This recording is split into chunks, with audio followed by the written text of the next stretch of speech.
एक बार राजा शिवी का दरबार आंगन में लगा था।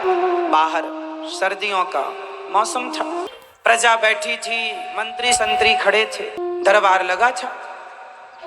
तभी बाहर एक बहेलिया जंगल से एक पक्षी को पिंजरे में बंद करके ले जा रहा था। संयोगवश पिंजरे का द्वार खुला, वो उड़ा और राजा की गोद में आकर के वो कबूतर बैठ गया।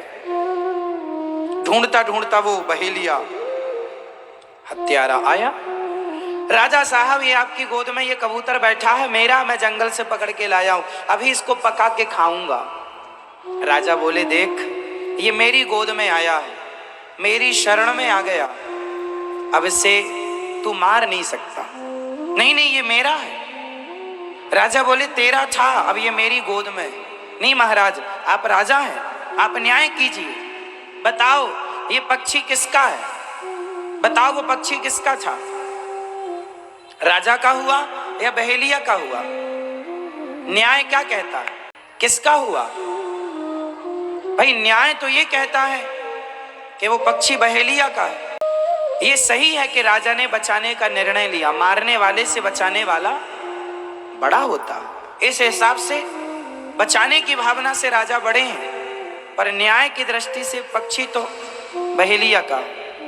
अब न्याय हुआ, ये पक्षी मेरा है। राजा बोले, मैं पक्षी तो नहीं दूंगा क्योंकि तुम मार डालोगे, इसके बदले तुम्हें इसको पकाकर खाना ही तो है, तुम्हें इसके मांस से मतलब है ना, तो मैं तुम्हें इसके वजन का मांस देता हूं। तराजू बांधी गई, एक पलड़े पर पक्षी को बिठाया गया, उस पक्षी के वजन का मांस देना था।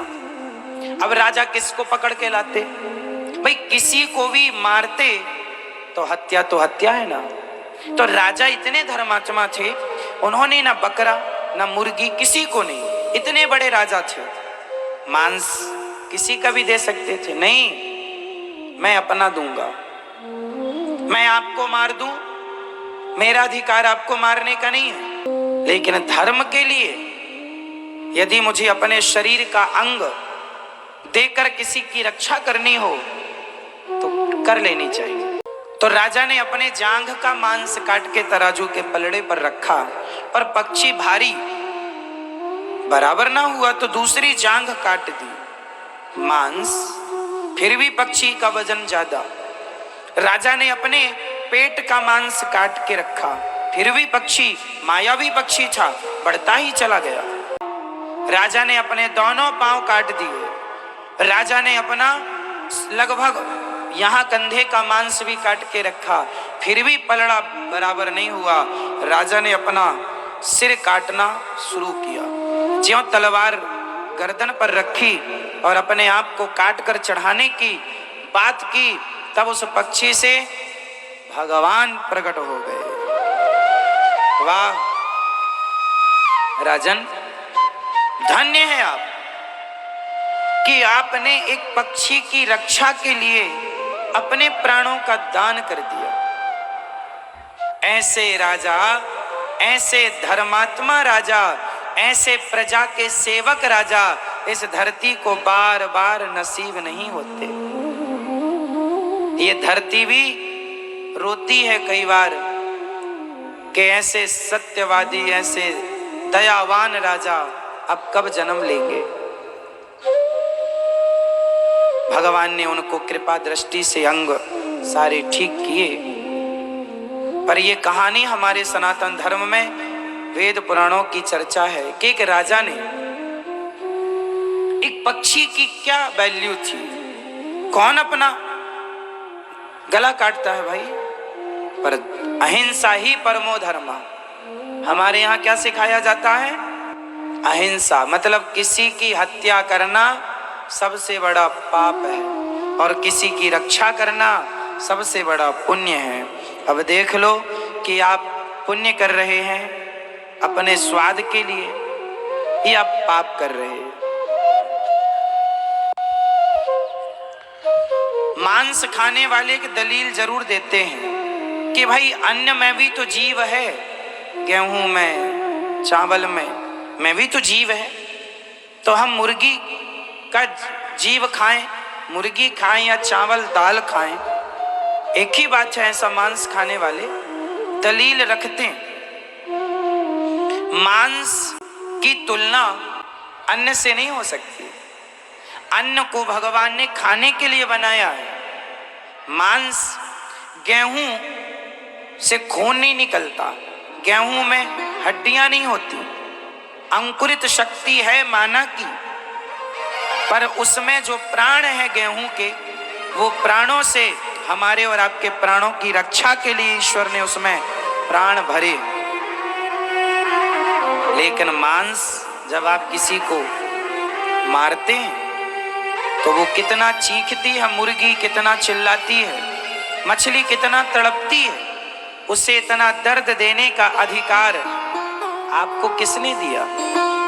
जब हिसाब होगा, मुर्गी जब आप मारते हैं तो बताओ मुर्गी में कितने बाल होते हैं, जो रोमे होते हैं ना मुर्गी के, कितने होते होंगे? हजारों कि लाखों कि करोड़ों?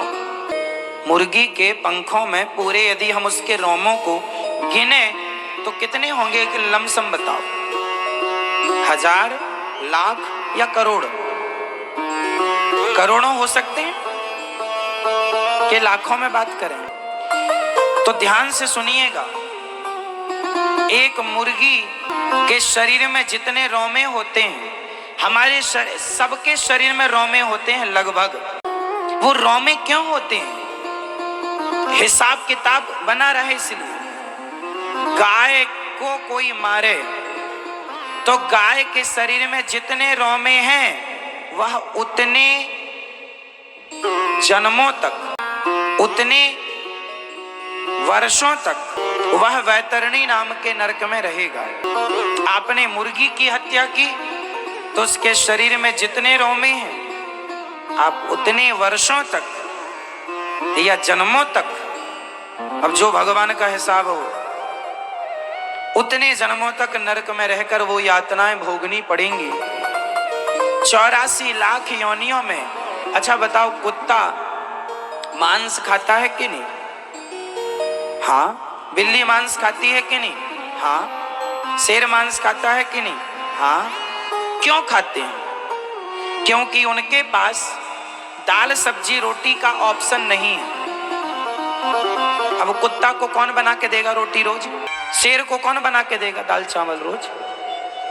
उनके पास ऑप्शन नहीं है, इसलिए ईश्वर ने उनको डिजाइन ही ऐसे किया है। उनके दांत से लेकर पेट तक पूरी व्यवस्था मांस को पचाने की है। लेकिन ईश्वर ने हर योनियों में सबसे ज्यादा समझदार आपको बनाया है, समझिए।